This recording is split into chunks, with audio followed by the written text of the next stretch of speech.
matches those tags. And so it's going to be in this glove box. If they, law enforcement can ask for this, it is rare that they do. But Okay. it's in the glove box if need be. That's just for the license plate. Yep. And then you'll have So- the roadside assistance thing in there too. All the paperwork will be right there. And they want to pull that roadside assistance out and put it in the glove box. Okay. Okay. So the remote here Okay. has all the different functions. The remote start for cooling it off in the hot weather is this button that says ×2 with a little circle. So you tap it twice and it's going to honk the vehicle twice and it is going to start the vehicle. Whatever setting of temperature and fan speed is on the vehicle from the last time you were in there is what it will be running at. Okay? If you forget, it has a timer and it cuts it off after 10 or 12 minutes so you won't run your gas out. Okay? So that's how you do the remote start. Now, when it's in remote start, the security system is still set. Nobody can break into it and put it in drive and take off with it. The alarm will go off if they try to get into it with it in remote start.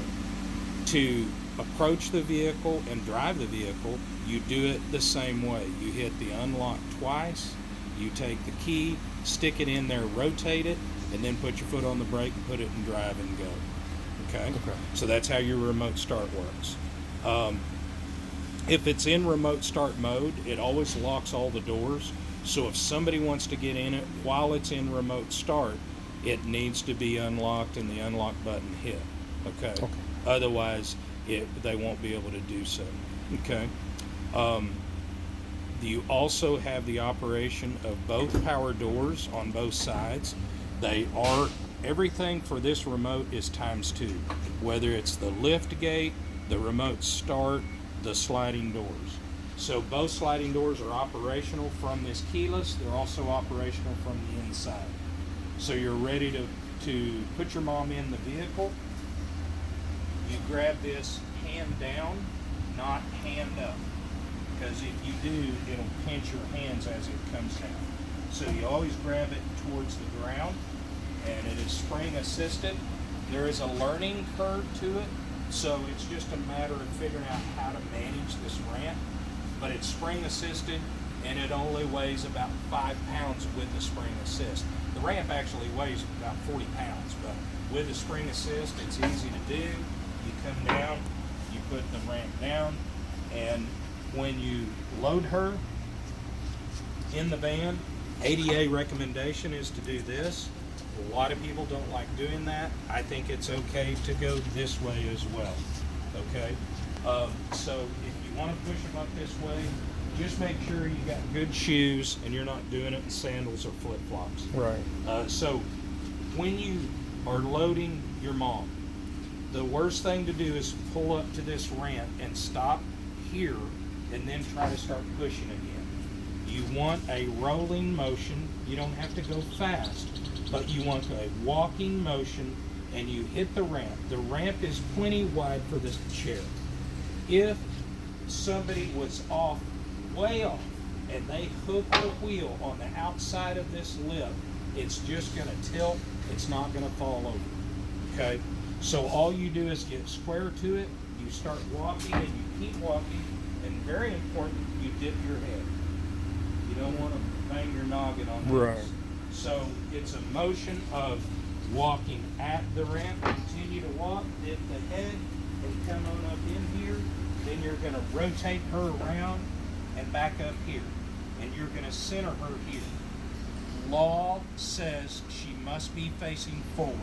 She cannot be facing sideways. They will give you a ticket for her traveling sideways. This is the retractor, and 4 of these will be in the vehicle. We'll already have them mounted. You won't have to mount them or move them or anything. They go in these tracks here, and there will be 4 of them, and they will be locked down as such. This is an old used one. There we go.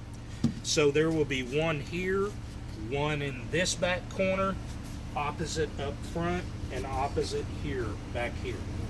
These are automatic retractors. So you merely, just like a seatbelt, pull these out, hook it to the frame of her chair.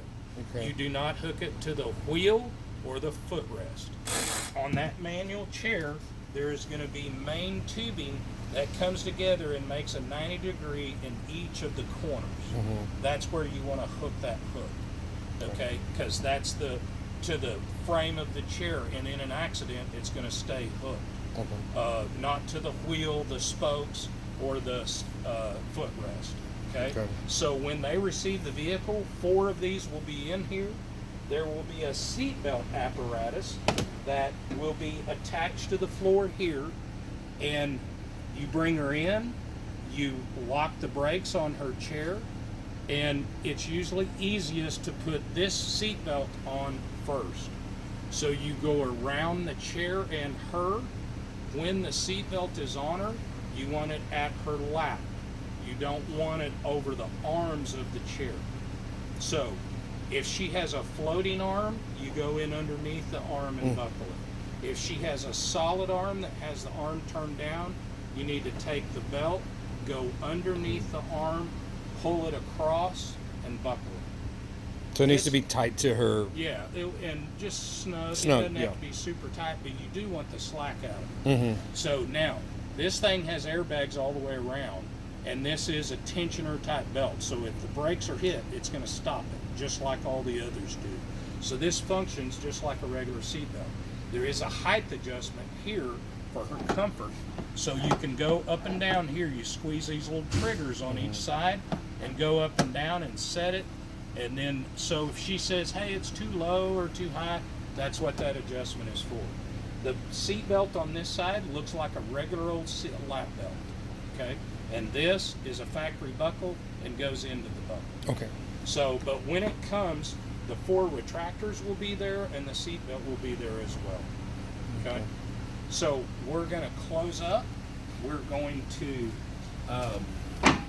head out. We've got her secured. I will tell you that doing the retractors on the other side, it's easier to open that other door like I have it and to attach them from that side. So bring her in, attach this side, step out, go around to the other sliding door and attach the other 2. Okay. Okay. So we're ready to go. We've got her all secured.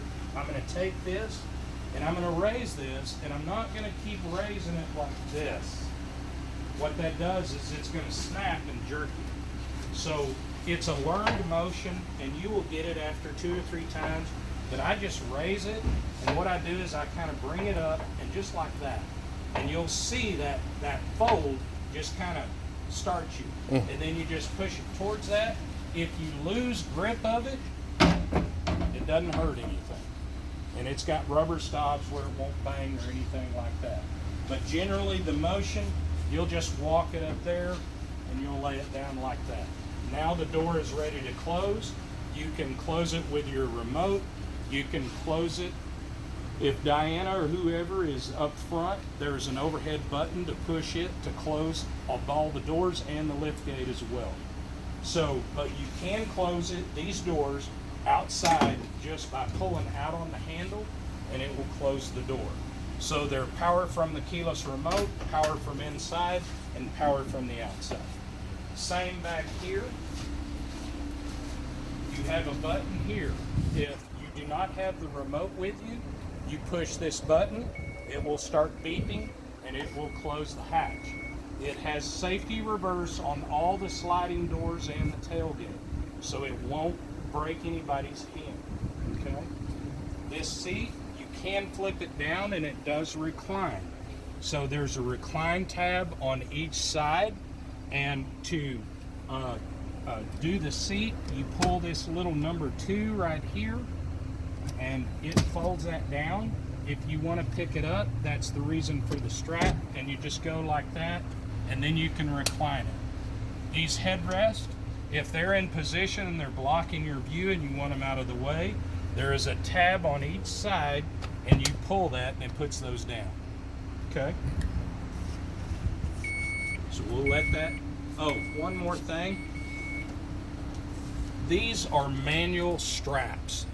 They're backups. I've never seen a retractor that we just talked about go bad, but if they do, these are manual straps that you can utilize. Okay. And they work just like a tension buckle. You hook each side and then you just pull it tight. Okay. But the retractors are great. You will actually hear those click when you start driving off after she's secured. That doesn't mean there's anything wrong with them. They'll actually tighten the further you drive. So it'll get to where that chair is really, really tight. Okay? And one thing that I missed is very important. Let me pull this out. It will have a red tab like this. So when it's hooked to her, as this, the way you release it is you push this red tab down, and then you can pull the hook off the chair. Oh, okay. I forgot to cover that.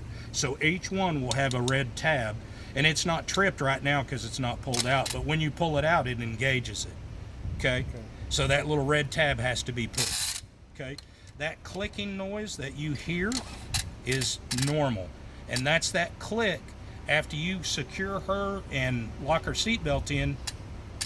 If you hear it do that, that's a good thing, not a bad It's just thing. ratcheting. Yeah, it's just tightening the chair is what it's doing.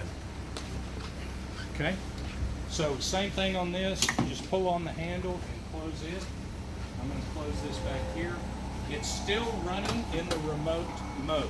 Okay. I still have the key in my hand. Okay. So it has not, it's still on that timed remote. So again, on the remote start, and by the way, this gets all detailed and cleaned up and full of gas, as I told you. But on the remote start, if it's running in remote start, what people do is they forget it's in remote and they put on the brake and go, what? Something's wrong. You have to take this key and you have to insert it and actually rotate it like you're starting. When you do that, all of these lights will come on, the fuel gauge will register, all that sort of thing. When it's in remote start, you can use the radio station and you can change the temperature setting. So if somebody's in here, when it's in remote start, they can adjust all those things. Okay? You have 4 windows that roll down. The side window will actually roll down for her if she wants fresh air. The 2 front ones are auto for rolling up and for rolling down. Your mirror settings are right here. This is a child lockout where they can't roll the back one down. This is your lock and unlock for the doors. And then this is a power rear quarter vent window. You can open the quarter windows at the back if you want to keep the temperature lower inside the vehicle while it's sitting. So it opens and closes those quarter windows for ventilation. Okay? Mirror settings are right here. It is automatic headlamps and it's set in the auto mode. If you need to change the setting on the lights on the dash, how bright they are, that's what that is right there. Okay? Emergency brake, traditional emergency brake, push it down to release it. You push against it and it'll pop up.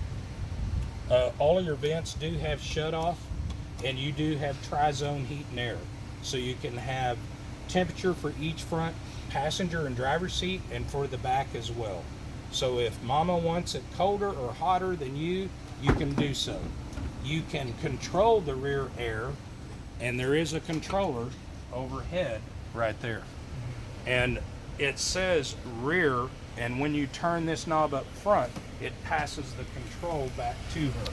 Okay. So if I take this and rotate that knob to right there, this one, then I've given control to the people back there. They can set their own temperature and fan and such. So if she has that ability to do that and she can reach up and reach it, you can do that. Okay? This is for each side as far as the heat and air is concerned. I want to show you something. We get phone calls. There's a couple of things here I'm going to go over that we get phone calls about. See how that light went off when I pushed it? Now I push it again and that amber light is on. Okay? If that's off, the compressor is not running. So what happens is people turn this on like fresh air thinking, and they say the air conditioner's not working. And we say, push in on that AC button. Boom. Okay. So that amber light has to be on for the air conditioner. Okay. Okay. Your controls for top, bottom, bi-level, defrost are all self-explanatory. And again, you can open and close these vents accordingly. Okay. You have storage here for your telephone, storage here if you want to close that up for security. There are 12-volt outlets in here as well. There are USBs behind this little tab and also in this glove box. There are 2 glove boxes, top and bottom. You will see there the owner's manuals for the Braun and for the Dodge are in the glove box. Okay. There is a USB in there as well if you want to charge a phone or something. So we continue on. We've got storage here. There is a pull-out tray that has storage here as wow. well with the little cup holder where you can put items in there. Has a little release on the bottom. And there's different settings that you can do it with. Okay. And then the little rearview mirror up there. Yep. So here's a rear view mirror, and beyond, it can be in that position. It can hold sunglasses up here. Then you